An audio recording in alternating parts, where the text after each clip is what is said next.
سورۃ الضحیٰ کا اس کا جو شان نزول ہے وہ یہ ہے کہ کچھ دنوں کے لیے، ایک تو بالکل شروع میں جو رک گئی تھی فترت وحی، اس کے علاوہ پھر ایک موقع آیا ہے کہ کچھ عرصے کے لیے بہت دن گزر گئے تو جبرائیل نہیں آئے، اور آپ کے اوپر ایک شدید قسم کی جو ہے وہ پریشانی طاری ہو گئی۔ کچھ لوگوں نے بھی طعنہ دینا شروع کر دیا، کچھ عرصے سے محمد تم نے کوئی نئی وحی نہیں سنائی، کیا ہوا تمہارا شیطان کیا چلا گیا بس اب؟ کوئی ایسا بھی بتایا گیا کہ ایک دفعہ کئی راتوں تک آپ رات کو اٹھے نہیں، تو کہا وہ تمہارا شیطان تمہیں چھوڑ گیا ہے۔ کوئی ساتھ کے رہنے والی عورت جو تھی کہ رات میں نے سنی نہیں تمہاری کوئی پڑھنے کی جو تم پڑھا کرتے تھے، شاید شیطان تمہیں چھوڑ گیا ہے۔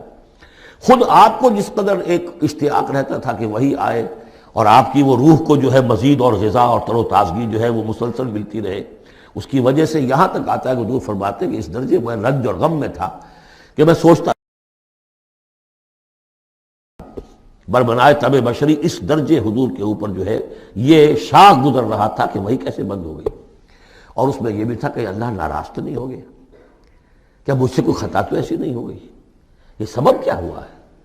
یہ ہے وہ کیفیت کہ جس کے اندر یہ آیتیں نازل ہو رہی ہیں۔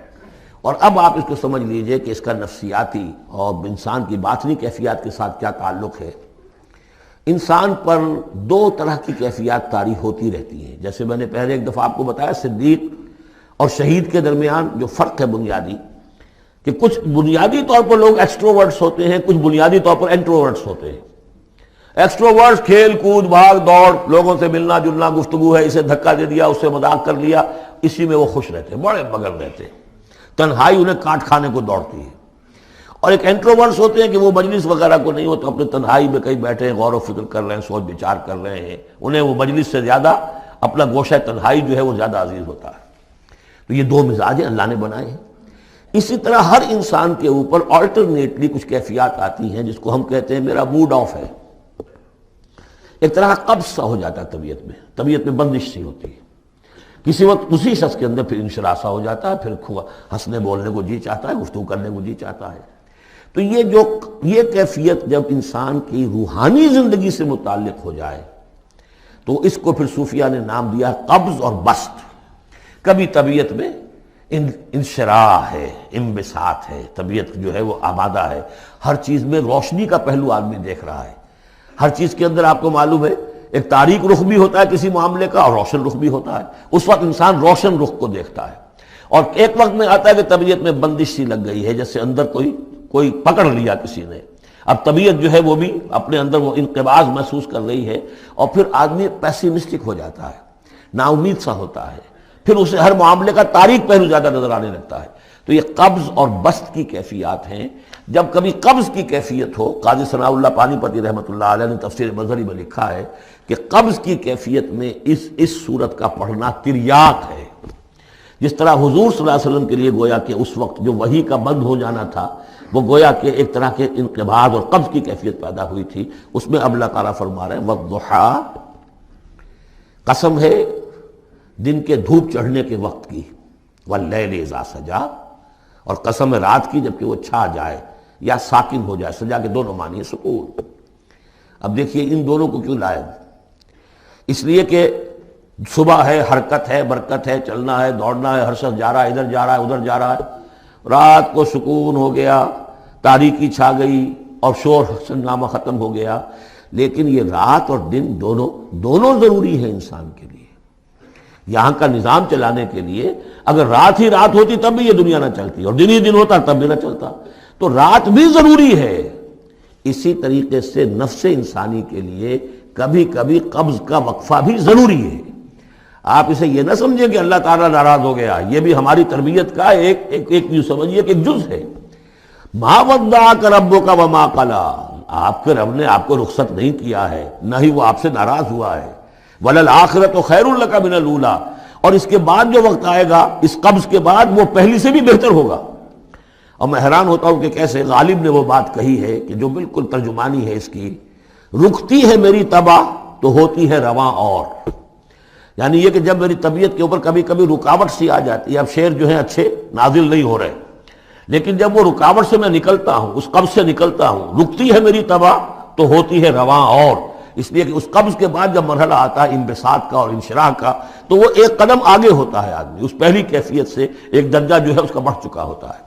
وَلَلْآخِرَةُ خَيْرٌ لَكَ مِنَ الْأُولَىٰ، یقیناً پچھلی ہر گھڑی، ہر ساعت اور ہر قبض کے بعد آنے والا انبساط آپ کے لیے پہلے سے اونچا درجہ لے کر آئے گا۔ وَلَسَوْفَ يُعْطِيكَ رَبُّكَ فَتَرْضَىٰ، ان قریب آپ کا رب آپ کو اتنا کچھ دے گا، اتنا کچھ دے گا، آپ کی محنتوں کے وہ نتائج سامنے آئیں گے کہ آپ راضی ہو جائیں گے۔ اب دیکھیے پچھلی صورت ختم ہوئی تھی وَلَسَوْفَ يَرْضَىٰ، یہاں ہے وَلَسَوْفَ يُعْطِيكَ رَبُّكَ فَتَرْضَىٰ، صرف ضمیر کا فرق ہے، کیونکہ صدیق پر وحی نہیں آتی، براہ راست خطاب نہیں کیا جا سکتا، وہاں وہ صیغہ جو ہے وہ غائب کا ہے، وَلَسَوْفَ يَرْضَىٰ۔ اور چونکہ نبی وہ ہے جس پر وحی آ رہی ہے، براہ راست مخاطب ہے، تو وَلَسَوْفَ يُعْطِيكَ رَبُّكَ فَتَرْضَىٰ، آپ کا رب اتنا کچھ دے گا کہ آپ راضی ہو جائیں گے۔ اب یہ کہ اسی قبض کی حالت میں پھر اللہ تعالیٰ اپنے احسان جتا رہا ہے، اور یہ بہترین ہے۔ کبھی طبیعت پر ڈپریشن ہو اس طرح کی اور قبض کی کیفیت ہو تو آدمی یاد کرے کس کس مرحلے پر اللہ نے میری دستگیری فرمائی،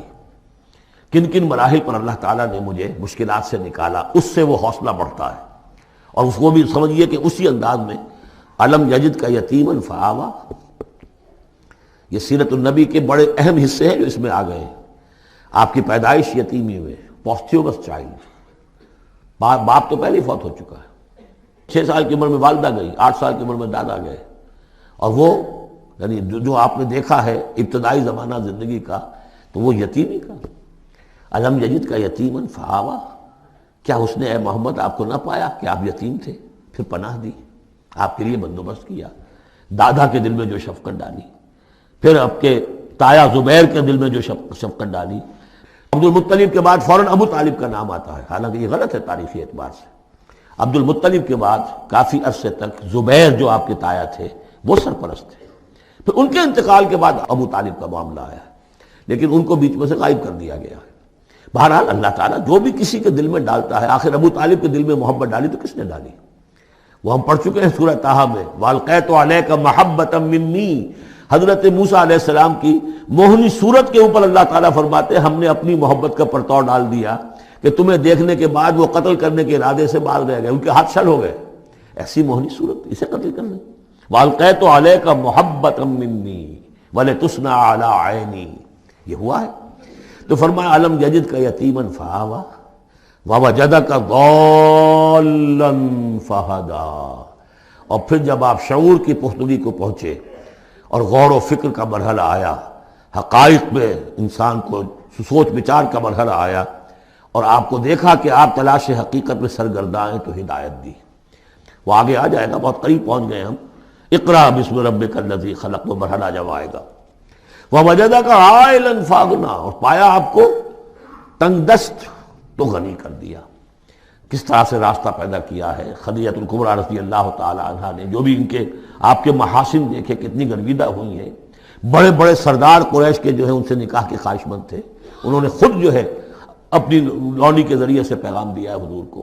تو یہ ساری چیزیں جو ہیں ان کی ساری دولت جو ہے وہ پوری کی پوری انہوں نے لا کر حضور کے قدموں میں ڈال دی ہے۔ وَوَجَدَكَ عَائِلًا فَأَغْنَىٰ فَأَمَّا الْيَتِيمَ فَلَا تَقْهَرْ، تو اے نبی تقاضے ان تینوں چیزوں کے کیا ہیں؟ ہم نے آپ کو یتیم پایا، پناہ دی، اب آپ بھی یتیم کے سرپرستی کیجئے، کسی یتیم کو اس کے اوپر کوئی جبر نہ ہو، سختی نہ ہو۔ وَأَمَّا السَّائِلَ فَلَا تَنْهَرْ، اور آپ جب کہ تلاش حقیقت میں سرگرداں تھے تو ہم نے آپ کو ہدایت دی، اسی طریقے سے اب آپ کو بھی کوئی شخص سائل بن کر آپ کے پاس آئے، سوال کرے، اسے جھڑکنا نہیں ہے۔ اسے جو بھی سائل دونوں طرح کے ہوتے، سوال کرنے والا کوئی علمی سوال، اور سوال کرنے والا کوئی مالی دولت، مالی مدد کے لیے۔